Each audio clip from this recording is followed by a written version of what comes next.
Let's stay curious, keep an open mind, and as always, I'm glad we get to spend some time. Welcome to Walsh Wednesday.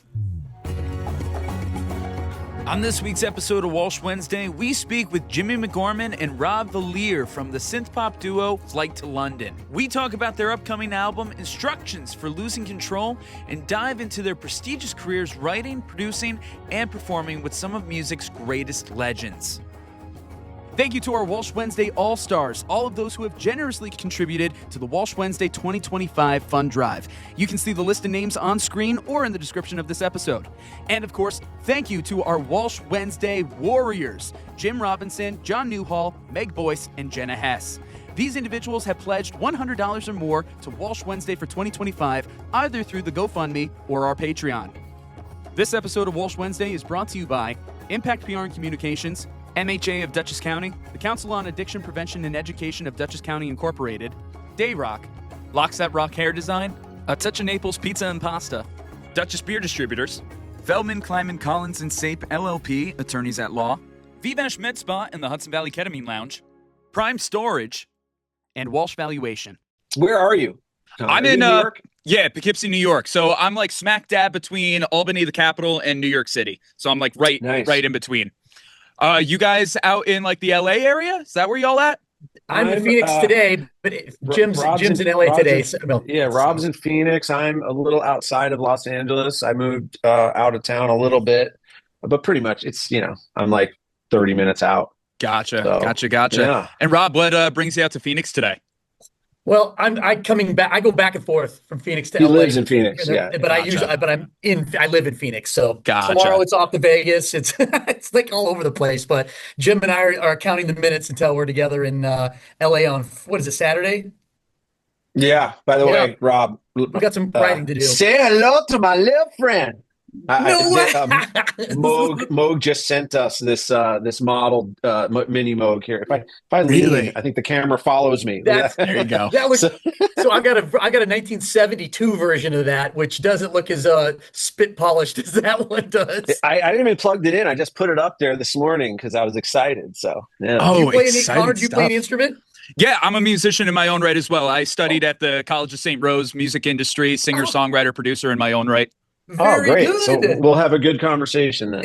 Oh, more than likely. I'm excited about this. I even have a couple of fun questions I like to do when I'm working with bands, duos, collaborations. Let's go. Who's most likely to questions? So pitch you guys against each other. Oh, you know what's funny? I like this. Yeah, I like this. We did an interview a couple days ago. This girl asked us some interesting questions that we didn't even know about each other, which was kind of, Jim and I, we've known each other for a long time. It was good. Yeah, it was really surprising. Good. Yeah, it was surprising. Wow. to learn a couple things. Yeah, it was good. That's funny. We live in different states now, but we have a lot in common. But then there's like these other lives that we have, kind of when we're not in the same room together. So it's fun. Yeah, no, that's cool.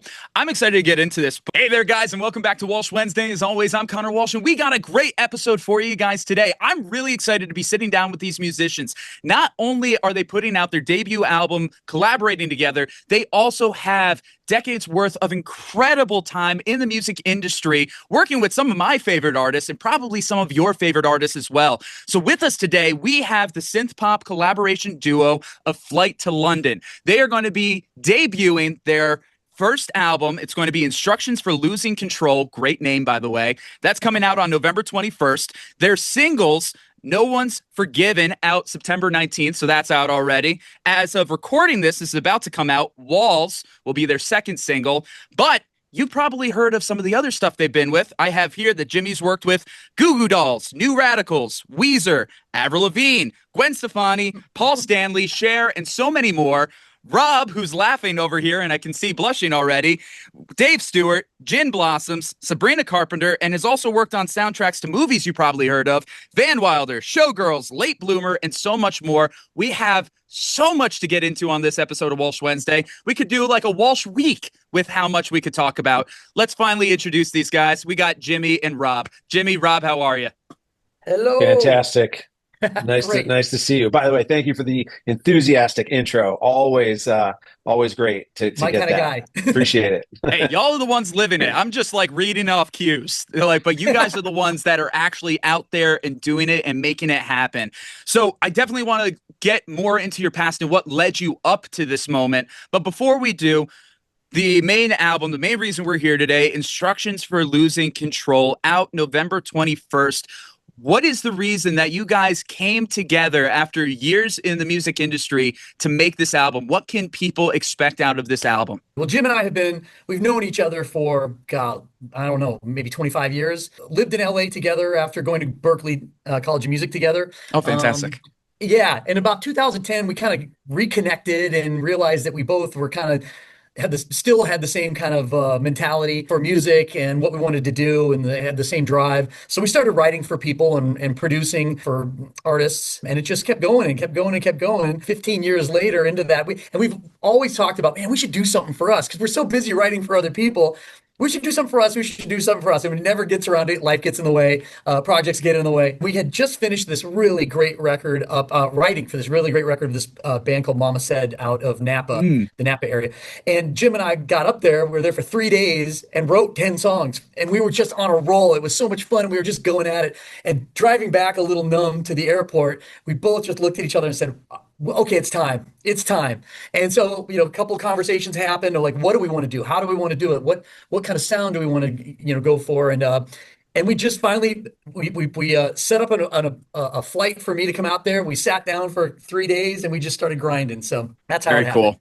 Jimmy, you have anything you want to add on to that? Yeah, I mean that's basically it. One of the things that when you write and produce records for other people, everyone has an opinion, right? And even if you're because when you're trying to write for someone else, it's their vision, right? You're trying to support their vision. And sometimes the songwriting, the lyrical depth, or the types of things they want to write about maybe aren't necessarily the things that are in your soul, that something is nagging at you. If you're someone who writes all the time or has a lot of ideas like Rob and I both do, there are always these songs in there. And sometimes we get those juices out and inspired with other people that we work with. But sometimes, but most of the time you're supporting someone else's artistic vision. Yeah. And so I think it had been long enough. Rob was a solo artist for years. I pursued that many, many years ago, but I'd kind of given up that for a long time. But we kind of, it was weird. The timing was just correct. And we just said, look, I think we're both ready to write some things that we can't write with other people or for other people. Obviously I'm a father now, and we've lived a lot in the last 20 years since being out in LA, and a lot more life experience and different points of view. That's what we always talk about, being an artist. The difference between being, maybe just a great singer or an artist really has a point of view. I think for myself, I'm speaking for myself, that it took me a while to kind of just for that to come back up to something that was a priority for me. And what was great was the collaboration is just because most artists, we doubt ourselves when we're writing, and you always have this little guy on your shoulder, like, is that any good?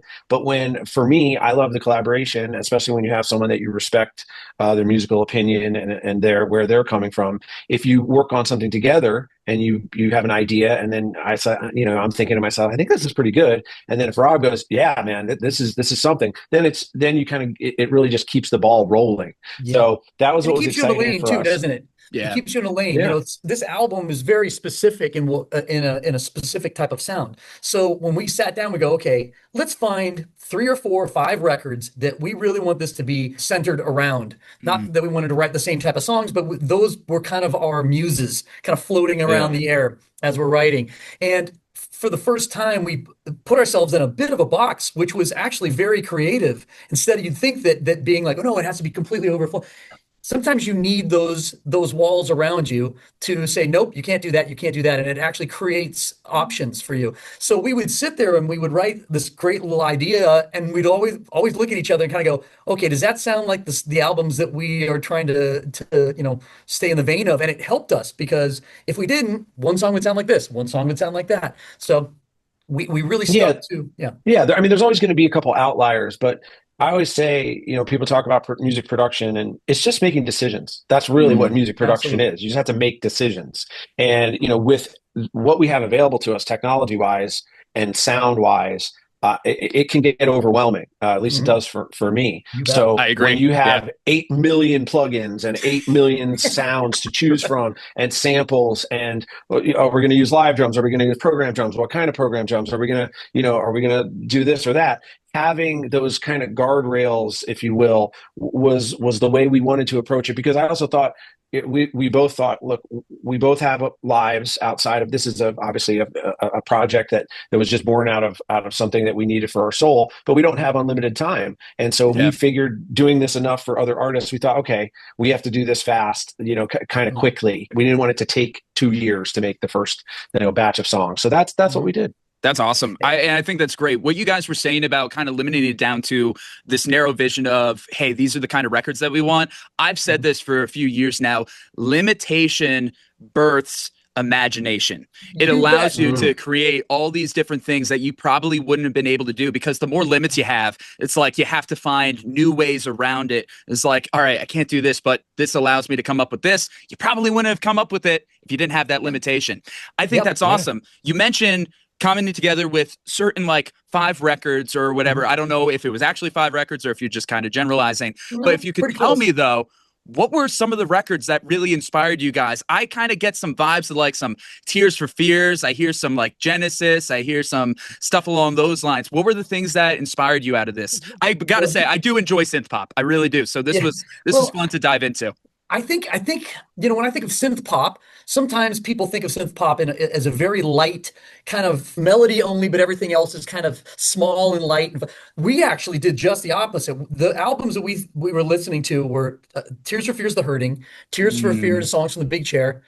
I was listening to a ton of Peter Gabriel's Security and and then we were talking about a lot of Phil Collins, kind of Howard Jones, Howard Jones kind of creeps in there. And then there's this band that Jim and I absolutely love called Scritti. A lot of people don't know them. They're from the 80s. I consider it the greatest programmed album from the 80s, the best production with synthesizers and stuff like that that there was. So we use that, but the melodies are so amazing in it as well. Those were really the main 5 or 6 albums that we said, this is what we want to do, and we want to give it some gravity, some weight, some depth, some darkness, for lack of a better term. So it was fun too to kind of go back, because when you think of those albums, they're done so well. They almost seem simple, but they're not simple. I mean, there's nothing simple about any of those records. The care and the detail that went into those albums is something that, as just a music consumer, and when especially listening with headphones, we love those records so much. And all these small little details of, things coming in this right ear or left ear or reverbs and stuff. When you start to try to analyze it, or at least emulate it, it was pretty tough. But I think then, we also did something where at this point we know our limitations, right? So I'm a guitarist as well, but Robb plays guitar and bass, but we brought in some help. I mean, we brought in a bass player named John Button, who plays for The Who. He's one of my oldest friends, and he's one of the best bass players in the world. We brought him in to play on a bunch of tracks. There's a guitarist named David Levita who brought an amazing texture to this record, and he really kind of modernized it in a lot of ways. My other great friend, Steve Feckett, he played an amazing solo. But so we knew what we could do, and we did the foundations. 90% of it, Rob and I are sitting in this room here. But then we kind of reached out. We reached out Rami Jaffe from the Foo Fighters, right? Foo Fighters. Yeah. So, all these different people, and Charlene, we got an amazing backing singer to kind of feature on some stuff. So we knew at a certain point, we thought, okay, I think we need to, get some heavy hitters in here to kind of just elevate it. And that was what was great too, is because those people aren't listening to the same 5 albums that we're listening to. Yep. So they're bringing their own thing to it. And all of those pieces kind of lifted it to a place that we really didn't expect. I think that's great. Oh, go ahead, Rob. No, Sorry. no, go ahead. Well, I was going to say, we were sorry. We talked to Dave Gamson, who did those tracks from Scritti, and said, hey, we want you to produce this. And the more he talked to us, he goes, you guys already have it. You have to do this yourself. You can't ask somebody. But when you're knee deep in it, like we were, sometimes you need somebody, producer. That's why people should bring in producers. We needed some other outside voices to come in and kind of give it some different colors. So it was awesome. It sounds like a phenomenal collaboration, not only with just you two in the room, but when you brought all your friends in, and also you said that producer as well. That's cool that you were able to reach out to them. One of the things that I always think of especially when I'm recording with other people, like I bring in those people because I trust their styles, and I know that they can bring in something that I can't do on my own. It's as you said, they're not listening to those 5 records that you are. They're coming in with their influences, and that's only just going to broaden the sound in a way that just you two alone couldn't. I think that is so cool. I've listened to the full album already. Good. I was given the press clearance for it. Yes. I won't give too much away. I really enjoy the singles, and we'll talk about those in a second. I also like the ones that aren't the singles. Particularly, I really like Silence, Great Escape, and Secondhand Smoke. Those are the songs that like really spoke to me, whether musically or lyrically. In Silence, just in the chorus, scream in the silence. Oh, that is a word painting all in itself. Just that line. Oh my God. So good. I could be here forever just analyzing lyrics with you guys, but let's talk about the first single, No One's Forgiven. You're talking about how synth pop is often seen as simple and light.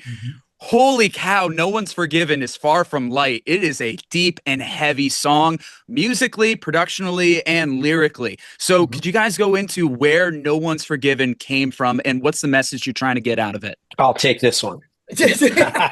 No, from a lyrical perspective, the guys in Tears for Fears had a lot of influence on me, especially because there's a lot of psychology involved in their lyrics. And they were talking about, especially on The Hurting, it's a darker record. There's a lot of introspection. There's a lot of self-awareness and kind of looking at the world from this other point of view. And for someone like myself, I've been in and out of therapy for years, and I think it's very healthy. It's helpful to learn about yourself and to kind of have an extra opinion on that. Obviously, that was a big part of, especially on songs like Secondhand Smoke, Scream in Silence, those types of things. For No One's Forgiven, that obviously also we're talking about our just general frustration in the world that we're living in right now in terms of truthfulness and honesty, authenticity, obviously things that are going on politically. That was something that those are the types of songs, and I'm most proud of those, because when a 19-year-old girl comes in and wants us to produce some songs, that's not the song that we're going to be writing for her. She doesn't want to talk about, first of all, they're not interested in it, and those types of things. But to us, I think, especially we've been around the sun a few times, that was important because, and that song particularly lyrically talking about all these things that are just hard for us on a day-to-day basis to go through. With the media, we're just getting bombarded. And people are bending the truth and all that kind of stuff. So that was important to us, and I appreciate you kind of understanding. We got a great review. One of the first reviews we got was a really in-depth review. I think it was Electro Zombies, or no, maybe it was a different one. Laurel. Yeah, it was a woman. Yeah, I forget exactly. Laurel and something. Yeah, she really went line by line and kind of got what we were saying there, which was because some people don't even listen to lyrics. They just sing along. So. Yeah. I think something else we did for the album was that we went out of our way to write lyrics that can be looked at in a lot of different directions. Instead of being so, boyfriend, girlfriend, we were going from introspection to societal, like us as people, us together. Or, so it was kind of such a huge difference between how I'm feeling, how I'm dealing with something, or all of us together. And we tried to keep our lyrics as, I don't want to use the word vague because they're not vague. Open-ended. Come up to us. Open-ended is a great way to look at it. We had people come up to us and say that one line in that one song really hit me because it they would say what they thought it meant. And that's what I think true art is. It should be interpreted. It has to be interpreted. The best art is interpreted. So we tried to keep these lyrics as open-ended as possible so people can make their own minds up what it's about. I've had other people come up to me and say just the opposite of like, this song's about blah, blah. I said, no, it actually isn't. So I think that's a good mark on a good song in my mind. Absolutely. Coming from my perspective of it, listening to a song like No One's Forgiven, as an entertainment journalist who has worked with a number of publications over the years and now going solo and seeing the media landscape, just listening to it, listening to those lyrics, I really felt a lot of the frustration that I feel and that I communicate a lot, where I'm worried about the world ahead and the way that things have been going when it comes to things about the media literacy, about truthfulness, about just basic human morality, things along those lines. So I felt right there with you. I felt connected in that way. Maybe not in the same sense that you guys were expressing it or you originally meant, but I felt like we had that shared connection listening to that song. That's wonderful. That's great. That's a great That's compliment. what we're doing this for. You know, you can get those kind of conversations, and then you can get a conversation like my wife that just goes, sound like Duran Duran. Okay, that's fine too. That's great. You know, that's fine too. You know, if you just want to enjoy it, that's good. That's what all of that intellectual pop of the Peter Gabriels of the world doing, you know, Sledgehammer or In Your Eyes, you can enjoy that at that surface level, or you can dig in deep. That's why I keep listening to those albums. Just to touch on that, because I find it humorous. You know, our wives, you know, they kind of from afar, they're kind of outside the room, and we're in here kind of doing this stuff. And you know, my wife's similar. Like you know, she'll hear it, and her comments won't really be about a specific lyric or this or that, but.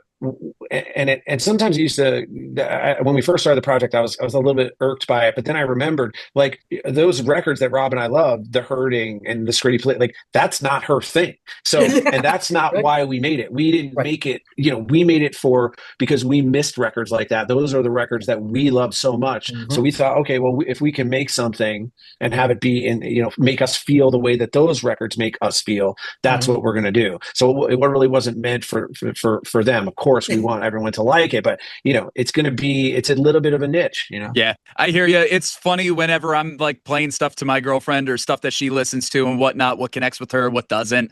There was a song on the very first album that I put out that I barely remembered, and she found it and she loved it. And I'm like, oh, wow, you like this song? Wow, that's cool. And then there's another one like off the most recent EP that I put out where I would have swore that there are like 3 other songs that she would have loved first. No, it's a song about me literally having a mental breakdown that she absolutely loves.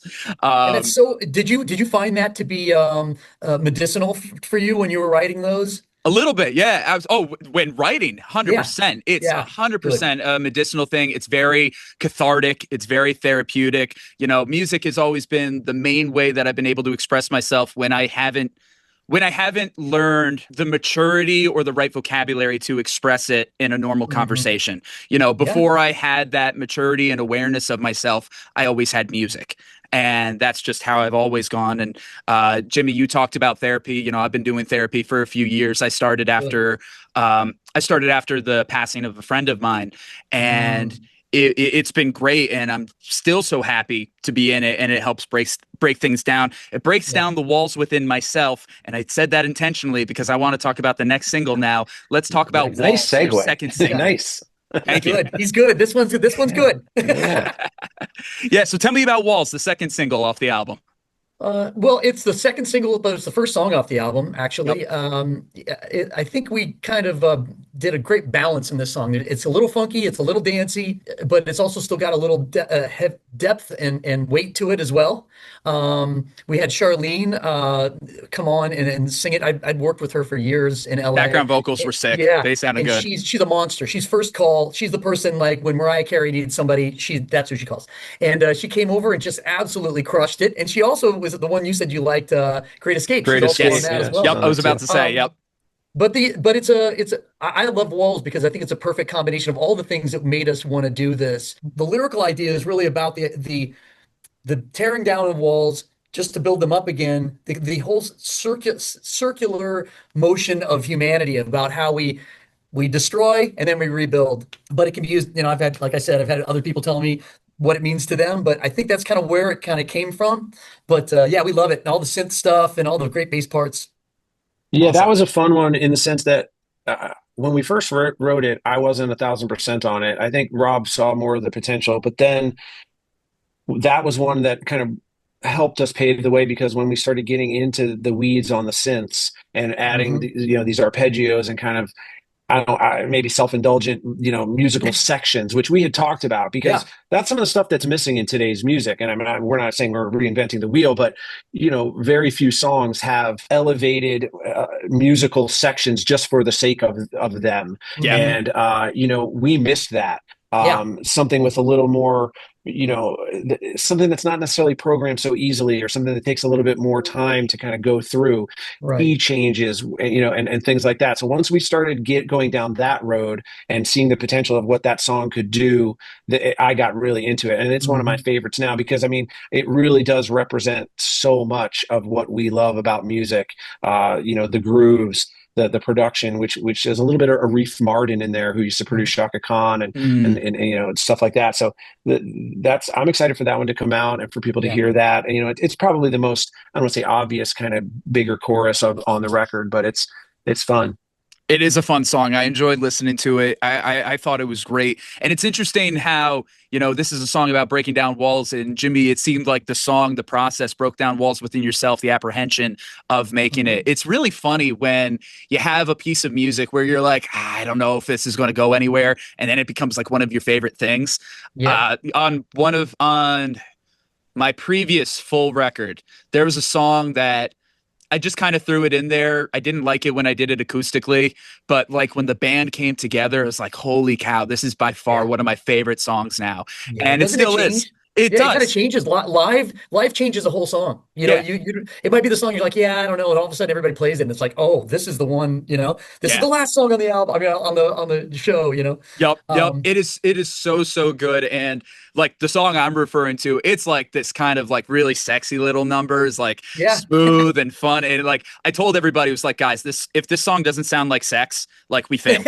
And like we all worked on it. Everybody's like, all right, we're in on this, and it's just so funky and groovy. And I was so happy how that came out. But originally in that process, I'm like, do I even include it on the album? I don't know if it works. How many times have we all heard artists say, I wasn't even going to put that song on the album, and it was their biggest hit? Right. It's so funny when you're so close to it. Sometimes you can't, you just can't tell what's good or bad. You just have to keep moving. But I mean, the last song on the album, the last song to be picked for the album actually was Silence.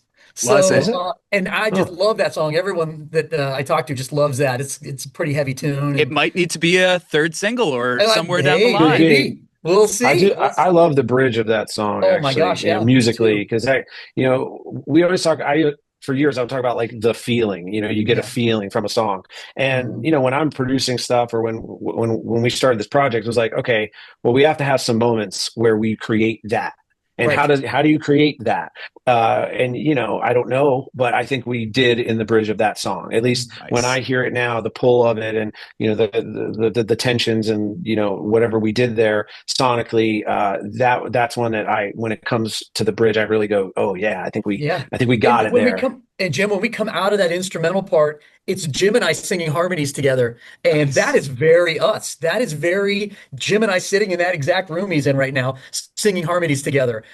So I always love that. I look forward to it live. I look forward to singing that part with Jim live. That's going to be exciting. And once you get those live shows out, please let me know, especially if you're ever on the East Coast. Love to see you guys. That would be phenomenal. And pause. We're going to take a quick break from our interviews to hear from our sponsors. First up, we got our friend Andrew O'Grady from MHA of Dutchess County.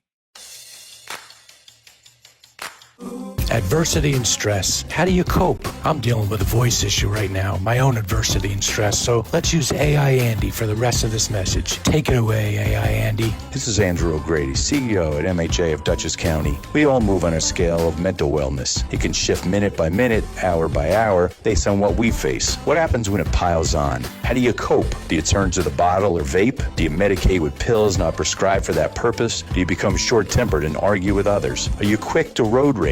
These are self-defeating and negative reactions, and they're unhealthy and can lead to self-inflicted further stress. There's no shame in seeking to improve you by engaging in self-care with a therapist. If you do not know where to start, talk to your primary care physician. You can always contact Mental Health America of Dutchess County at 845-473-2500, and if we don't have a specific program to help you, we will help guide you to one. Thanks, AI Andy. You sound pretty good. Thanks, Andrew and AI Andy.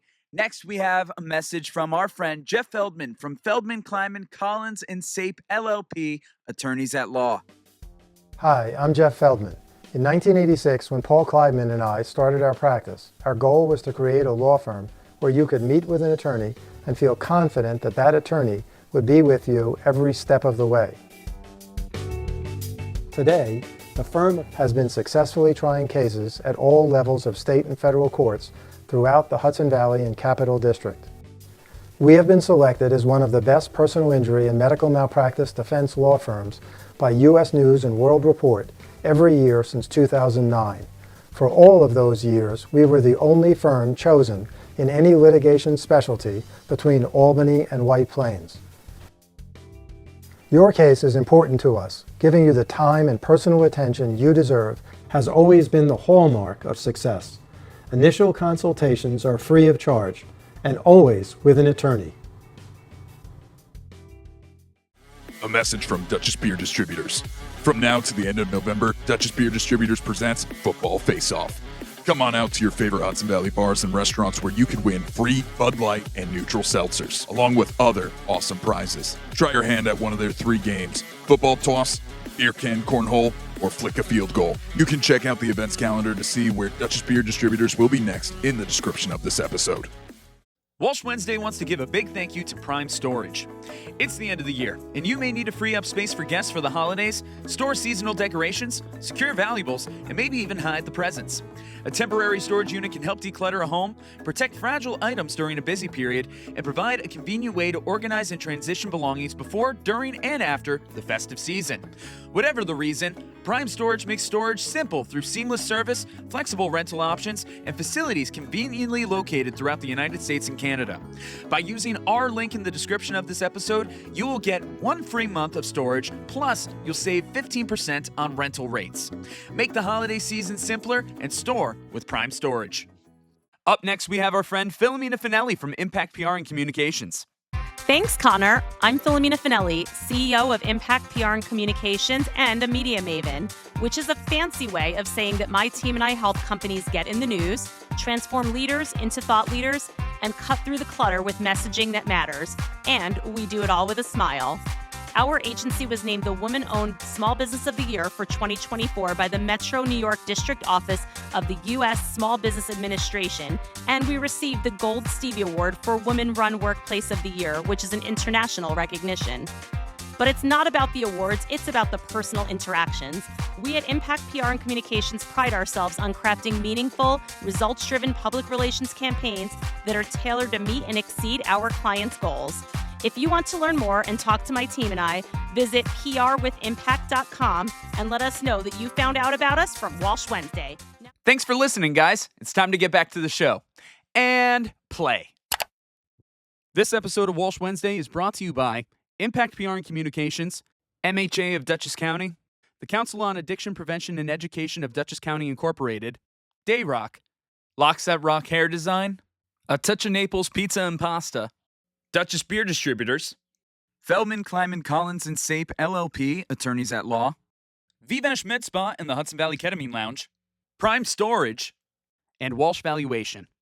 Guys, thank you so much for talking about this album. I'm curious now. I want to talk about the careers that you guys have had. We could sit here forever. This could pretty much be a whole episode in and of itself. But one thing that I've been very lucky to do in my job is I've met a lot of my personal heroes. I've been really lucky where it's like there were moments where I kind of sat there and it's like, I can't believe I'm meeting the people that inspired me to do what I do.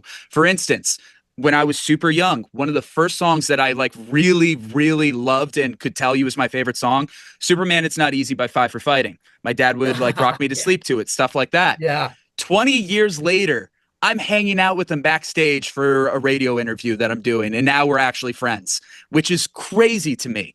And I have a number of other stories like that, but I want to hear from you guys. What was a moment where you felt either like starstruck or felt like super proud to meet or work with somebody? This is like a 9-hour conversation. I know this is a weighted question. I got an opportunity. I was on this television show called Rockstar in Excess, Yes.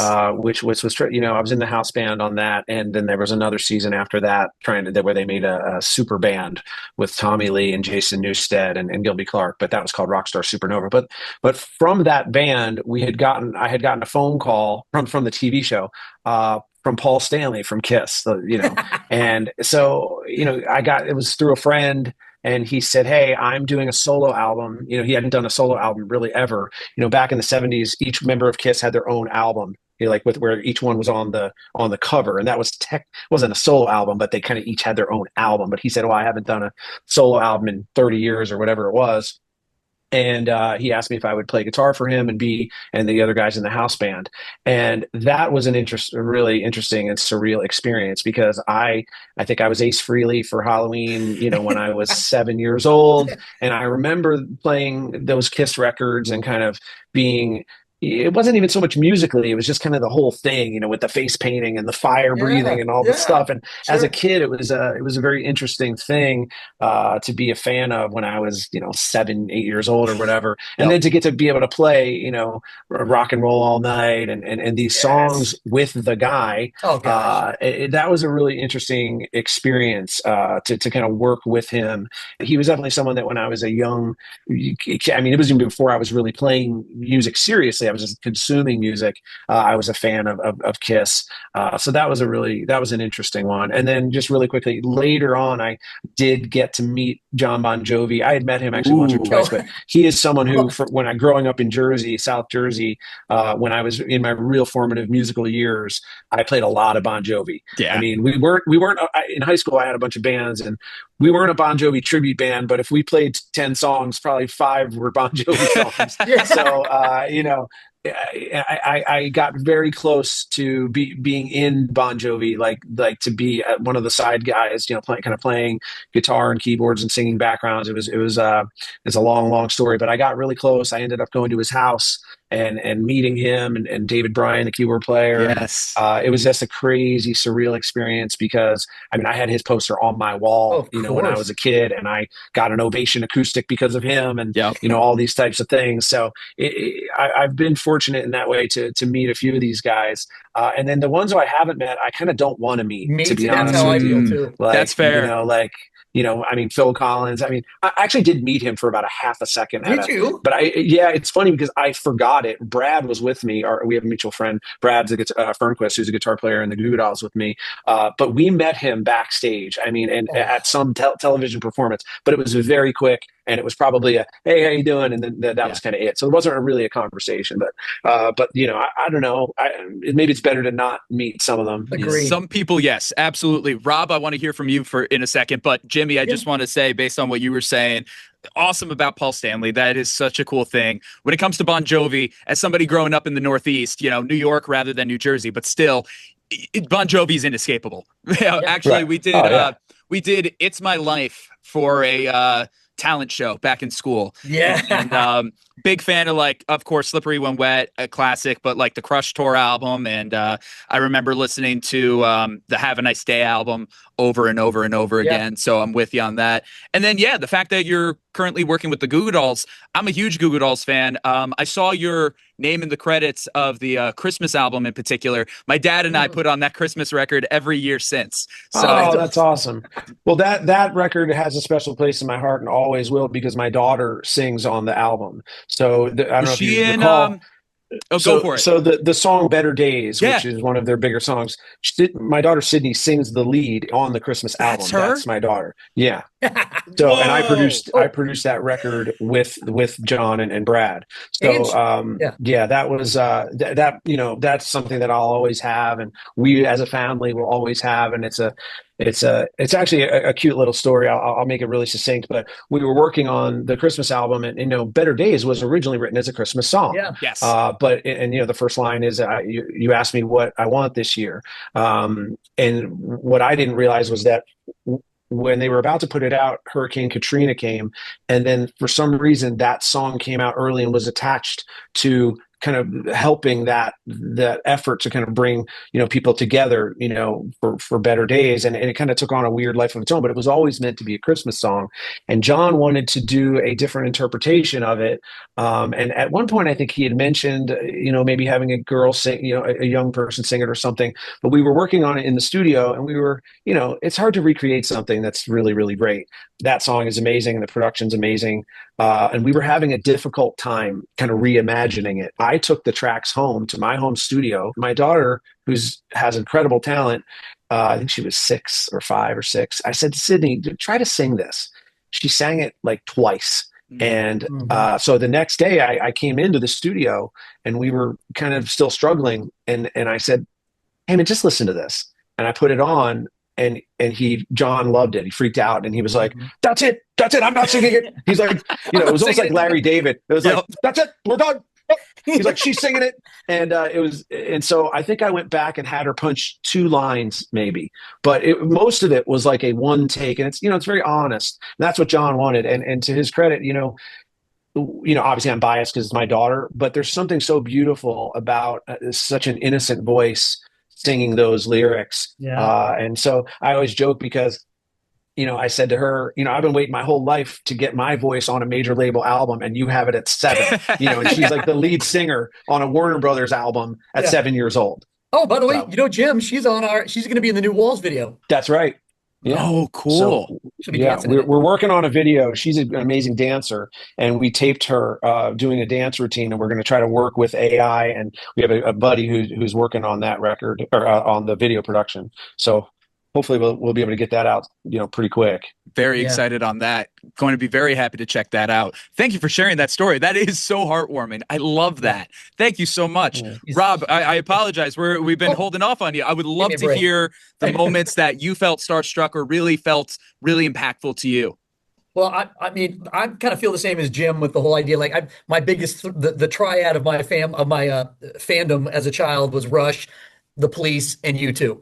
And I've never met any of them. Thank God. I don't want to do it. It's like, Todd Rundgren was a huge part of my life too. And I actually got to play live with him for a show. Really? That was really cool. But I'll stick with Bon Jovi. I got a good Bon Jovi story. So I worked on on his solo album. Destination Unknown? Yes. Destination Unknown. Oh, that one. Yes. Yeah. Yeah. So, and I was working with Dave Stewart, and kind of just there doing utility stuff, whatever needed to be done. And first of all, he shows up, John shows up, I'm in the studio. There's a big SSL console, I know that thing inside and out, but I was getting it ready and something wasn't right. Something wasn't working. And here comes John. I'm like, oh my God, this is not going to be good. He walks in and he goes, oh, what's going on? I go, dude. And I'm about to start sweating, right? I'm like, the console's not working.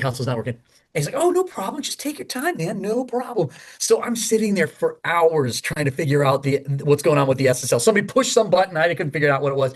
And he sat there so understanding and so kind and so nice. I think you could tell I was stressing out. Finally got it working. And they were starting to work on this song that he, they brought in, and he had a couple of parts to it already on a tape. So he goes, this song needs an acoustic guitar. And I thought, okay, yeah, I know who Bon Jovi is. He sold a lot of albums. Do I think he's like the biggest? I mean, he's not my, Todd Rundgren or something like that, but I'm blown away that he's here. So he goes, so I'm thinking, who's playing the guitar part, whatever. And he goes, oh no, I'll do it. He goes in, acoustic guitar, one take, perfect, top to bottom. And you don't see that very often. People are always punching and shit. And so he does it in one take, and I'm like, okay, wait a second. And then he's like, and then he does some tambourine or something like that, one take, all the way through, perfect. I'm like, okay, now I know why this guy sold 150 million records. So then they get to the chorus, and Dave says to him, you know what? I'm not really hot on this chorus.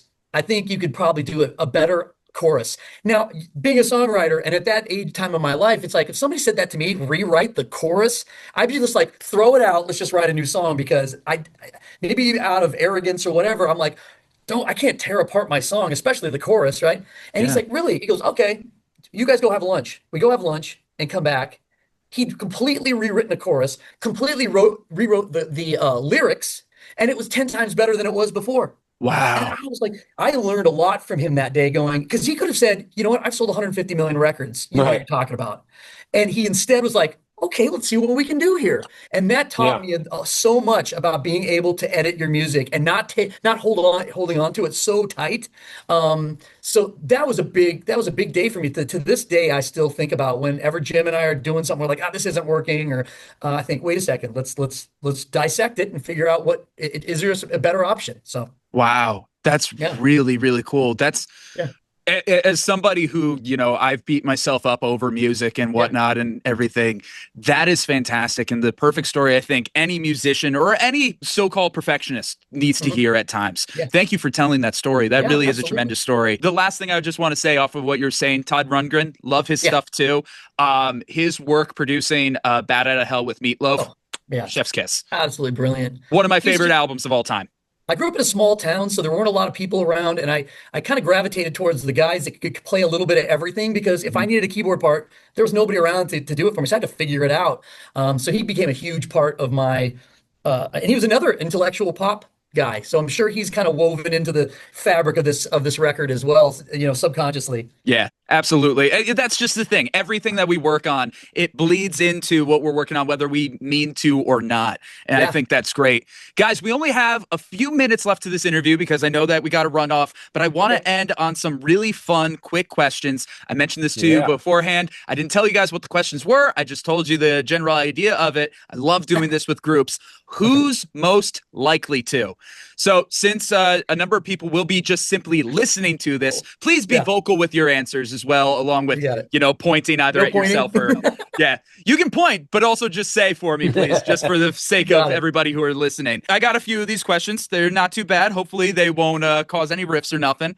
But one of the first things that I want to ask, who's most likely to get carried away in a solo or just washed off in the music in general? Oh, that's definitely Jim. That's definitely Jim. I'm a little more meticulous when it comes to that. Jim is such a great musician and a great piano player.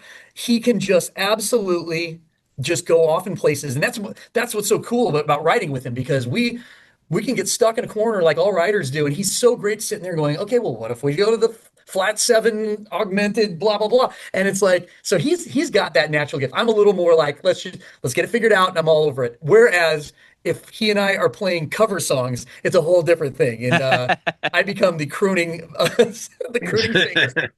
Yeah, probably me. Yeah, that's me. I love that. All right, next thing. Who's most likely to leave something behind at a show or in the studio? To just lose something or forget it? Not me. Probably you, Rob. Nah, I don't know. Maybe my glasses. You've left your glasses a couple times. Yeah. No, but because look, I'm going to have to say you, because I was very proud of myself. I just did 42 shows this summer. Oh, yeah. I was in and out of like 8,000 hotel rooms, and I didn't lose anything. That's and impressive. my daughter came for like 9-10 days, and she had tons of stuff. We had to remember all of that stuff. So, I mean, I've been pretty damn good about not leaving things behind. So I'm just going to have to give that to you. Okay, I'll take it. All right. That's fair. That's fair. I think that's fun, though. Let's see. Who's most likely to stay out late and party after a show? That's Rob. Jim, you can take that one, Jim. I'll be over here. 1,000%. I don't, Connor. So one of the questions that someone asked on one of our last interviews was something, what would be surprising about me. So I've never drank in my life. And, good for you. As Nice. a rock and roll musician, that's just a little bit of a surprising thing. So I've never had alcohol. Like I've had like 2 sips of alcohol my whole life. So the answer to that would be Rob. To your question would be absolutely The Rob. answer would be Rob and Jim's wife, who we both grew up in Iowa. She's every time I come out there, and like when I go out to work, I don't do any of that because we have to sing, Yeah. and we have to be creative. So that he's actually kind of got me off the sauce a little bit here and there when it comes to like projects. But his wife is wonderful, and she and I are always grabbing a bottle to have some rosé to celebrate the fact that I'm there. I love that. I love that. That is so much fun. All right. This one's a fun one too, guys. Let's see. Most likely to get recognized out in public. I don't know. Maybe me, but if I'm at a show, if we're at a Goo Goo Dolls show, then yeah. Yeah. Yeah, neither of us look like exactly like Brad Pitt or anything like that, where they mistake us. But I'll Speak get that for one to yourself. Jim. But like recognized as yourselves. But yeah, Yeah. that makes sense. Like right after a show. Okay, cool. Yeah, but it's pretty rare. Yeah, it's pretty Gotcha. rare. All right. Let's see. Who is most likely to name drop one of the famous artists that you've worked with? Neither of us. Neither of you guys, huh? I mean, Yeah, we try not to, but it would, yeah. Yeah, I mean, You know. the fact is, like, we've worked with so many people, and it's been a wonderful experience, and we appreciate it when it happens. But at the same time, when you get to a recording studio with artists, they no longer are these famous people for the most part that I've seen when I've been in the studios with people. They become just like you. You're all there to do the exact same thing, and they just kind of. So I don't look at it that way, and it doesn't matter, to be quite honest, who I've worked with or what I've done. It's more about what we're doing right now, and it's. And being a producer, that happens to most people. You'd be shocked. You talk to producers, they're like, oh yeah, I did this, and this, but it's not something to really try to impress people with. That is the only best time- possible answer I could have gotten. Wow. Go right ahead, Jimmy. The only time I ever did that was a couple times, like when you're on tour. Like I was in Kuala Lumpur, and they have this building. It's called the Petronas Towers, and it's these two massive. It's in a couple movies, and there's a sky bridge in the middle. And we were only there for one day, and I wanted to go. A bunch of guys in the band. A lot of times people think when you tour you get to do all this stuff, but sometimes you're there for half a day or not even a day, and you're gone. But we were trying to get up and see the towers, go up there, and you can look over the whole city. And we got there, and they had just closed the elevator lift. And I was with Avril Lavigne at the time, and she's a big star. And I said, and we, I was with the guys in the band, and we were kind of bummed. And I said, let me just see what I can do here. And so I went and I said, hey, and there's a big language barrier too, because I didn't know if they spoke it, but I was like, I don't know what I said. I said something like, hey, we're here with Avril Lavigne's band. You want some tickets for tonight? Just let us go up in the thing. And we got in. So, sometimes you have to drop the name here and there, because I was only there one day, and I've never been back since. And I've got the pictures, and so sometimes you got to do it, man. That's funny. That's awesome. That's a good example of doing it. I love that. That's great. All right. I got a couple more for you guys before I'll let you totally go. Who's most likely to forget their own lyrics? Ooh. Maybe me. It might be you, Jim, only because we haven't sang them yet. And you know what I mean? Like, I think the first couple of rehearsals, there's going to be lyric sheets in front of both. I need a teleprompter, dude. I got to get a guy. We need a teleprompter guy. Yeah, you might hear me singing two first verses. It happens. It happens. I've done it myself plenty of times. Oh, yeah. Oh, my God. Funny stuff. All right. I think I might know the answer to this question just by visuals, but who is most likely to buy/collect the most musical equipment? His name's Jim McGorman, ladies and gentlemen. Yeah, probably me. Yeah. Let's show off the background, Jim. You gotta Well, There's a lot of gear in here. Yes. Yeah. At the beginning of this, when we first got on, we just got that D series over there mode. That'll be a new fun toy. There's always a new toy when I come out. So That's fun. I love that. And the very last question here: who's most likely to share this episode of Walsh Wednesday to their fans first? both of us.